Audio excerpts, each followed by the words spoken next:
Your 20s are full of firsts. First apartment, first big job, first time realizing that life does not always go as planned. The truth is, not everything from that decade gets to come into your 30s. So today I want to share what I'm intentionally leaving in my 20s, the habits, the ideas, the mindset, but especially the ways of living that were holding me back, so you can start thinking what you might need to leave behind in your 20s too. Let's go! It's so hot. In my 20s, I spent a lot of time waiting for the perfect moment, the right amount of money, the right skill set, the right friends around me, the right place where I was living. But guess what? That perfect moment actually never came. And here's what I've learned. That perfect moment will actually never come. When I broke up with my ex-partner earlier this year, and when we decided to go our separate ways, I was not ready at all to go into my rebrand era. I was like, what is going to happen? I am gonna turn 30 soon. I don't have my life in order financially, mentally, physically. I'm not where I want to be yet. How am I going to do this? I did not feel ready at all. But guess what? I started anyway. I started messy. I started without a plan. I just started.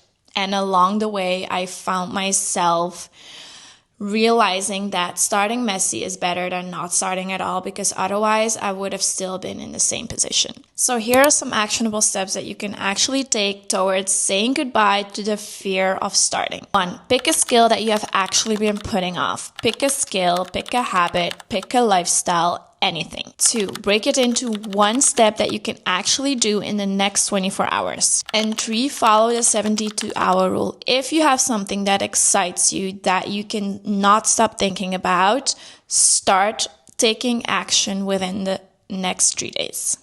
I don't know where you guys are from, but it is boiling in Europe. Next thing is letting go of people pleasing. I used to say yes to everything and everyone just because I was afraid to disappoint them. Saying yes to them was actually disappointing myself. If they asked something, I would say yes just because I wanted to feel included. I have learned that boundaries are not selfish, but that they are simply a way of you taking space for your new life and the life you actually dreamed of so long. So, some actionable steps that you can take to let go of people pleasing.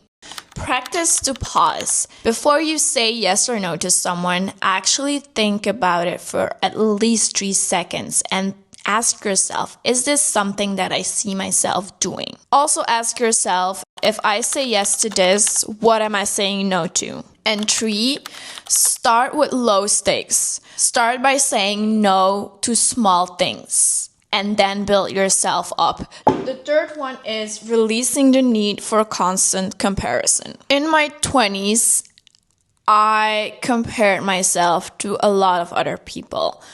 That person has a new house, that person has that bag, that person is traveling to that country, and I would love to do that as well. In my 30s, I stopped doing that on every occasion, in every segment of my life. The problem is comparison is such a thief of everything you can imagine. Your joy, your happiness, your love, literally everything. Because it literally blinds you to your own wins. You don't see how good you're actually doing or how much you actually have if you're constantly up with your nose, with your eyes, with your business into someone else's life. Trust me, it takes a ton of time to put so much of your effort into comparing yourself to somebody else, and that is time that I personally do not have and do not want to invest anymore. So here are some actionable steps that you can actually take to stop comparing yourself. Mute or unfollow at least 3 people this month. I know it sounds very small, but this is a huge trigger. Especially if social media is your job like it is mine. We are scrolling hours every day on social media to get inspiration, to consume as well, and to compare. So please look at your following, look at the people that are actually not good for you, where you're not gaining anything from. I have accounts that if I look at them, they immediately give me energy, they immediately give me motivation, and that's what I need because they don't drain my battery. So if you have 3 people that are making you compare yourself, please unfollow them or mute them. Another thing that I started doing is creating a wins list every week. So I would look at the wins that I made that week. It could be something really small. For example, on my goals list every month is go on a date with my mom, because I work a lot and I don't always spend enough time with her. So for me, if I can take that box off, it's literally a win. It could be something so small, but it could be something big as well. Or if you manage to stick to your boundaries this week, whether that's with friends, with family, with an ex-boyfriend, that's a huge win for you as well. The 4th thing that I will leaving behind in my 20s is dropping the survival mode. In my 20s, I felt like I was constantly running a race and I still have no idea where I was running to, but I was constantly in a rat race with myself. That kind of culture, that hustle culture, had me believing that if I would rest, that I was lazy, which is not the case. I had a feeling if I had 3-4 jobs, if I would stay up late, wake up early, if I would only go, that is what gonna make me successful. And I realize now that that was so draining. It was not only draining for myself, but I was outing that onto my partner, my ex-partner, my family, my friends. I was not a fun person to be around because I was constantly in that race. Living in survival mode is so freaking exhausted because thriving needs energy, and energy means that you need to rest. So here are some actionable steps that you can actually do to drop the survival mode. Identify 3 energy givers like Pilates, like meditation, for example, going outside for a walk, anything that you feel like that is giving me energy or that person is giving me energy, schedule there first in the morning. For me, that is waking up, not opening my phone immediately, meditating, going into my ice bath outside, reading 10 pages, and only then I am allowed to open my phone. Because whenever my phone is open, the notifications make me and my body go into a full stress mode, and I'm fully on for the rest of the day and I cannot switch off. The second thing is remove one draining thing from your week this week. And the third thing is create a simple end of the day wind down ritual, like 15 minutes before bed of no being on your phone. I know that it's supposed to be longer, but start with 15 minutes, brush your teeth, do your skincare, just take care of yourself, read a little bit, and then go to bed. I always used to work late, have my laptop open until like 11 or 12, and then close it and actually leave it next to me or even on the bed. That's actually the worst thing you can do because your body is still in work mode and it doesn't work like a switch, because if you lay down, there's still so many things going on in your head. So that's why it's important to at least give your body 30 minutes to adapt to going from work mode to rest.